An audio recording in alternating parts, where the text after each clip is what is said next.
on this episode of We Bought a Vineyard. Let's get the nets in. And I'm also just a little bit nervous of snakes. Nice and slowly, just a gentle pull. Yeah, once I started working at a winery back home, I worked there for 5 years, kind of gave me this dream to have a vineyard someday of my own. But, you know, rather that actually what the reality is that we, lost a baby and...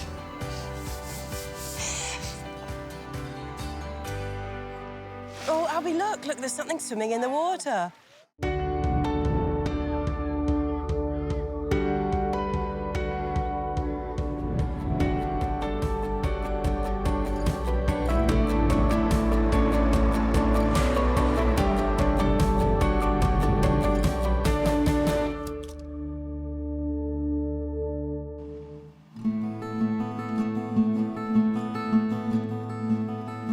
With the final rows of spraying copper and sulphur complete, and the fruit taking shape, it's time for the nets to go on and some last-minute vineyard maintenance before a long overdue break.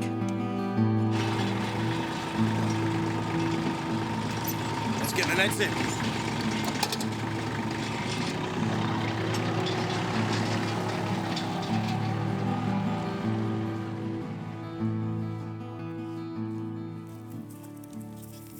I'm sort of just getting a bit confused by my system. This looks like a triple net to me, but it says 40, just row 44. Okay. So this is, we updated all the labels last year because Eric sort of had it in his head and was feeling pretty smug about getting them out again, and I've started confusing myself already. So, and I'm also just a little bit nervous of snakes because there's loads of mice and rats and stuff around.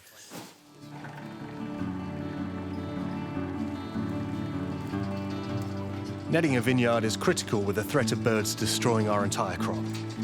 And it's a job you can't do alone. So having Jeremy and Harry here, who now live on site as casual farm hands after moving into the caboose before Christmas, is brilliant to help speed up the process.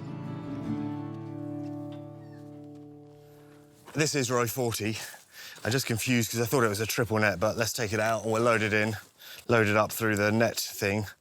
And it's really easy for, I think we tie the net onto the rope and then use the knot to stop it. It's either that or the other way around.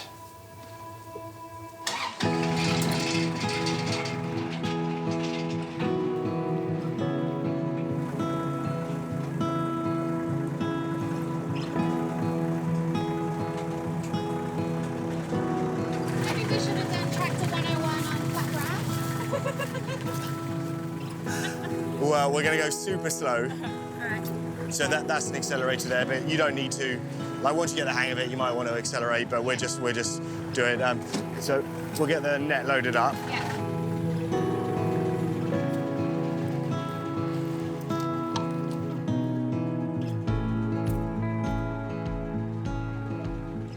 Just go super slowly. You're in tortoise 1. Yeah. And even on a steep slope, you just, like a car, just let the gear, it will just keep you slow. If you put the clutch in, you'll start free rolling, so just leave the clutch, just let it slowly take you down. All right. All right, so just follow me, nice and slowly, just a gentle pull. We don't want to pull too much. It wants to be resting on the ground, so we're going to put tires on it, but you don't want too much slack, otherwise we won't get to the bottom. So that's perfect. You okay? We're putting the nets on. The grapes are green at the moment, but it's going to go through something called veraison, which means they turn from green to purple and they're red colour. And as soon as they turn purple, the birds get their eye in. So at the moment, the birds, just the way their eyesight works, they don't know there's any berries there. As soon as it's purple, it's an indication for the birds to eat them. So before that happens, we're going to get the nets on and just start protecting them so that the birds don't get their eyes in.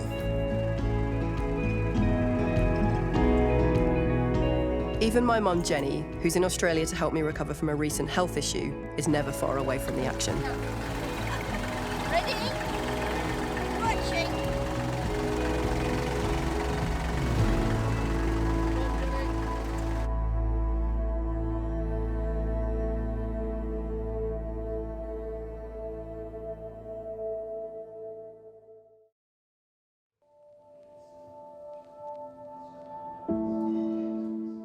Yeah, so the thing I was talking about earlier that's been a tough kind of start to the year for us is I had a miscarriage in Jan's and mid-Jan, got straight away teary. Yeah, I feel obviously I'm both grieving, we're both grieving about that, but also it's now been like 8.5 weeks, and I wanted to talk about it because, you know, it's actually Henry's and my second miscarriage. So I had one before Albert, and then we had Albert, and it's just now this one. And and Mum's come out and been amazing. I definitely can't talk about Mum, that really will make me cry. And she stayed an extra week because I had the miscarriage, which really sucked, and then, which is obviously a understatement. And you know, and you come to terms with what it is, and it's the second time round. But we found that this time round it's been harder. It's been harder physically, probably because I'm tireder, older, you know, exhausted and etc. But also I think because once we're so in love with Albert, we're just so in love with him, and he's just the most, you know, Henry and I lie in bed and we just share stories about what ridiculously beautiful thing that made our heart burst with joy, you know, he did that day. And then to know, so if I suppose what you've lost, that's made it harder this time round. But I was really torn about whether or not we talked about this sort of publicly, but, you know, rather that actually what the reality is that we, lost a baby, and it makes me more emotional, but it's actually what happened, and I physically haven't been able to get out of it, let alone emotionally, so. And I think also hormones are still going around me, so I'm getting there, but I just really wanted to talk about it because I think, you know, 1 in 3 women have a miscarriage. So we've been trying really hard to make sure Harriet can just not get too involved with the business and get involved with the stress, which has been really hard for me because I think Harriet's been feeling really like there's already a sense of a sort of gender divide, and that I'm kind of doing loads and loads of the work and she's not, and it's just rough, you know, when you feel horrible and you feel a bit low and you feel like you should be doing something. There's a weird cultural thing in the West where you feel like you should be working, so I think it's been really tricky from that perspective. You sort of have to be kind to yourself about what actually did happen anyway.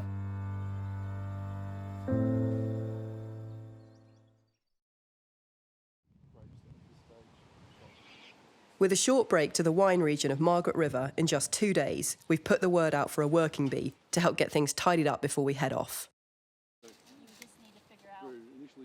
So we're just down in the Shiraz at the moment, which is we're right in the heart of the frost zone. So this is the bit that was just crispy and dead. And you can see now that there's a whole heap of foliage and life here. Obviously, when the frost happened and up till, you know, really 2 weeks, 3 weeks ago, we thought that our losses were all of our, you know, we thought, I've estimated we're only going to get a third of our Shiraz, which is our best seller and our biggest income generator and a really lovely wine. And actually there's a bit of fruit, which is brilliantly surprising, sort of fingers crossed this is throughout the whole frost zone. Who knows whether that's going to ripen or not, but for now, that looks quite promising. We've now got a few mates up. It's part of our sort of farm share philosophy. We've only got 5 people in total, but we're whipping through here, getting rid of all the suckers, putting air through the vines, making sure that they are much more healthy looking for this time of year, so that if there is any fruit, we're going to get dappled sunlight onto them. If there's any disease, they're well ventilated and they can dry off. I mean, you can see the work we've done just this morning, and actually the pressure and the tension just really starts to lift.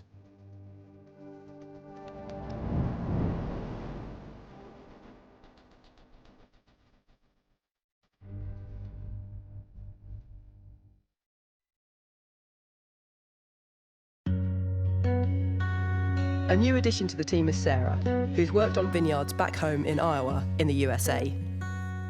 Actually, I found out about Zigzag at a local festival and spoke to Harriet and got interested in coming out to visit. So my partner and I came out to visit and fell in love with the property and it just feels like a special place out here with the views we have in the back. And just meeting Harriet and Henry, they're amazing people who are trying to do the right thing and not use chemicals and kind of get the soil back to being healthy. Yeah, once I started working at a winery back home, I worked there for 5 years. I got to really love wine, and just being out in the vineyard was really peaceful and kind of gave me this dream to have a vineyard someday of my own. I love wine, that's the perk of it too, yeah. And just working with amazing people who are working the vineyard and working really hard as a young family, and so I'm really happy to help them personally. This is an amazing vine. This is from the, planted in 1972, so it's nearly 50 years old, and you can see, like, it's just a lovely, big old trunk. Harriet and I are very privileged to be able to be making wine with vines like this. It's really rare, and you can see how healthy and vigorous this vine is. This is unirrigated. There's no water apart from rain, and you can see what's happening. And if you look under here, you can just see all the fruit that it's producing.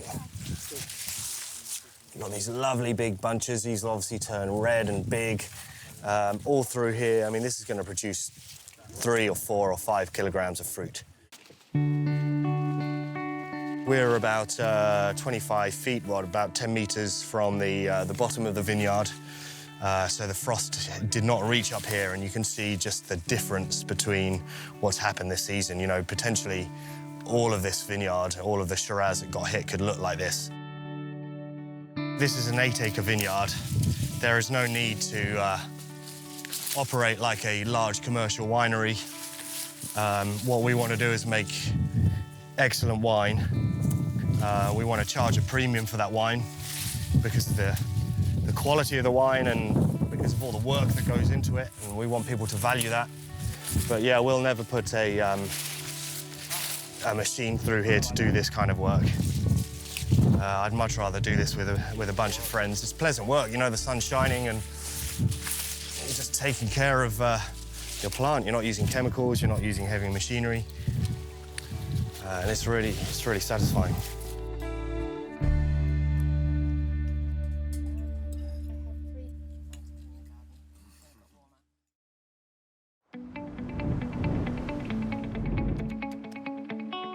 With our recent devastating news and me still not physically better, we've decided to take a break with my mum Jenny, who's visiting from the UK. We're heading to Western Australia and the incredible wine region of Margaret River.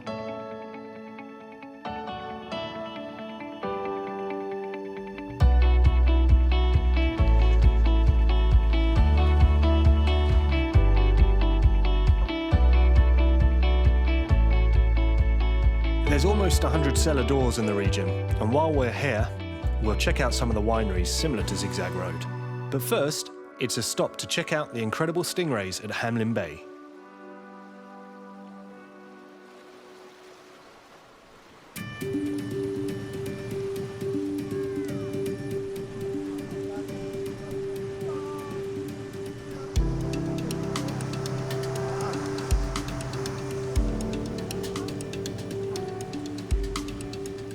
Oh, Albie, look, there's something swimming in the water. That's a stingray. Wow, that is amazing. Albie, look, can you see? Look, you see that big dark spot there? And it's swimming in the water. Coming our way. Look, it's coming. It's coming. Can you see it? Look, Poppet. Should we go and say, oh, look, here they come. Look how beautiful. They're like birds swimming, aren't they?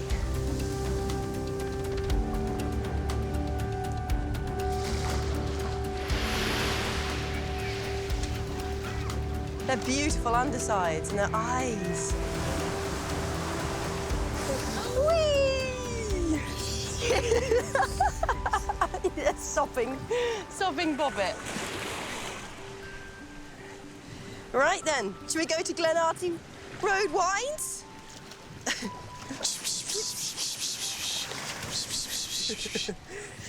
That was lovely. Hey, how you doing? Hey. Nice to meet you. Thanks so much for having us. Oh, yeah, great to meet you. Sasha? Yeah, Hey, how you Henry, going? nice Nice to to meet meet you. Hi, Henry. Yeah, good. Lovely Nice to meet you, Sasha. Yeah. It's lovely to meet you, And Harriet. this is Maxwell. Hi, Maxwell. At Glenarty Rd Winery, a 200-acre property with 26 acres under vine, Ben and Sasha McDonald own and operate a thriving, sustainable farming enterprise based around organic and biodynamic practices. So what do you guys grow? Well, we've actually got a bit of a fruit salad. So Same. this morning we picked Pinot. Yeah. We've got Sauvignon Blanc, Semillon, Chardonnay, Sauvignon, Vermentino and Fiano, which are new varieties for us this year. And a bit of Viognier. Yeah, so we haven't picked those three Yeah, yet. nice. And then Shiraz in the reds Great. as well as the Pinot. Beautiful. Yeah. It's great to hear how other growers got started and how diversifying the business here at Glenarty Rd has helped drive their overall success. And then you serve lamb and at your... So there's a restaurant as well, Yeah, is there, at yeah. the cellar door? Yeah. So originally we just built the cellar door just to sell wine. Yeah. We didn't ever think that we'd really put a restaurant in, to be honest. Yeah. But when we opened, we had a lot of people coming and spending the afternoon here having a great time. Yeah. And we just saw there was a need for a bit of food, so we Yeah. started to do really simple food.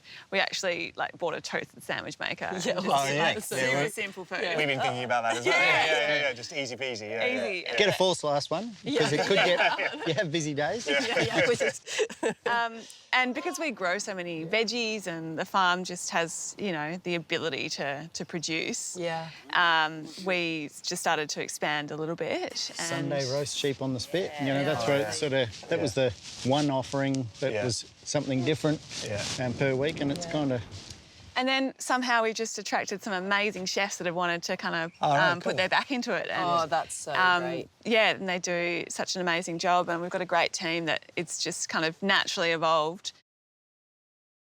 We felt that people actually really want an experience, and we were concerned that because we are so much further south than the rest of the Margaret River region, were the main kind of big producers, that we wouldn't have much of a passing trade. But to be honest, it's the opposite. People are really Seeking making it out. they're Yeah. making the journey. Half an hour travel is no hindrance. Yeah, at well, all. especially if it's that, you know, it's handcrafted, you've raised the animals, you've grown the veggies. I mean, it's a pretty incredible story to... Well, people seem to like that, the freshness that you can get Yeah. with that kind of way of doing things. So yeah, go for it.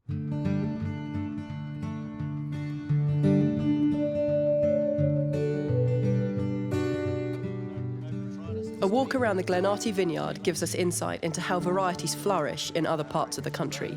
Yeah. I would love to build a little winery on the farm. Yeah. But I don't think I'll ever have the time to do it, Yeah. to give it the justice that it kind of Yeah. deserves, Yeah. as well as, you know. Ben and Sasha then surprised us with yet another revenue stream for the business. This is our 16 varieties of hops growing here for beer production. They shoot the start of spring from a big root ball, kind of like asparagus, you know, they're a rhizome. And they race up the strings, so we hang the strings down and they just find the strings by themselves. Wow. We want 2 or 3 up each string to make a bind, and as you can see, you know, that's about the density of the hop cones that we want. Yeah. And when they're ready to harvest, we chop them at the base of the hops, so leaving a few leaves on to keep the bottom part of it alive. Yeah. Chop it at the top, and then we take it back to the shed, strip the leaves and cones and separate them, And you're finding there's a bit of demand for them? Oh, or yeah. Yeah. That's amazing. Microbreweries have an insatiable diet for fresh hops Right. because they can't get them. Yeah. They either come from England, Tasmania. Right.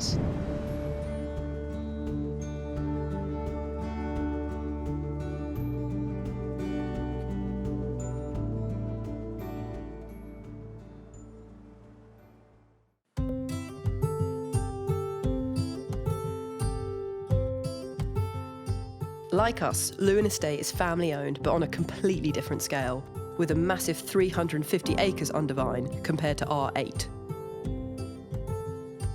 Producing around 60,000 cases annually, the former cattle farm is one of the original wineries of the Margaret River region, with its first vintage back in 1979.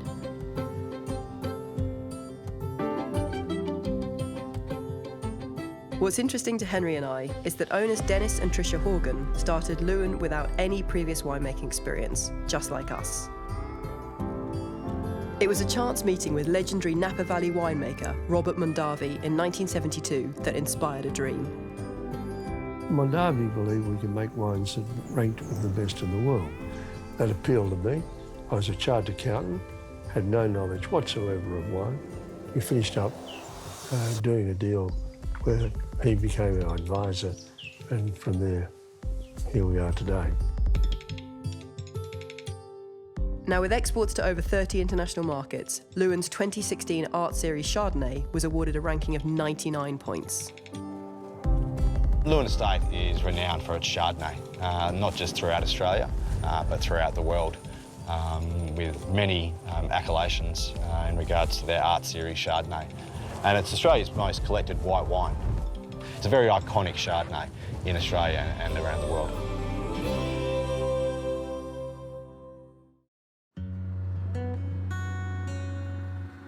Back at Glenarty Road, Ben explained another aspect of their property that drives business all year long.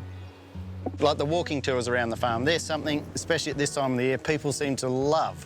So 10:30 every day, I'll lead a walking tour. We go to the Sauv Blanc bar at the top of this hill up here and try all the whites.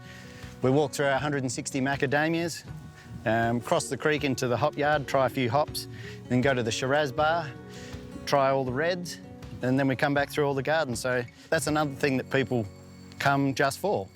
Doesn't matter whether it's harvest time, pruning time, you know, it's whatever is happening on the property. It's just a little insight into farming. Yeah, we're constantly evolving each year and making sure that we're creating a more interesting and more unique product. That looks pretty good.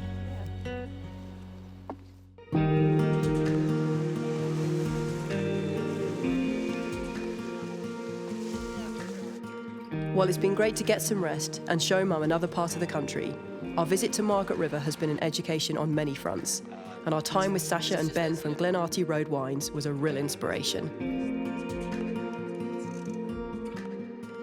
It was so interesting to see the many layers of their business and left us with plenty of ideas as we look to shape the long-term sustainability of our farm back home at Zigzag Road. Cheers, yeah, cheers. Thanks so much for... Next time on We Bought a Vineyard. So whilst the plan was to have Eric mentor us for 3 years, which was exactly what we needed to hear when we bought the place, after a year we've actually decided to make the big call to go it alone. So here we go. Are we picking everything? We have to sort of see if they're good or not? Yeah, so these are special grapes. But at the same time, the reason why we're doing Galley is we've got to learn, put ourselves on a accelerated learning program, and working under Ben's incredible.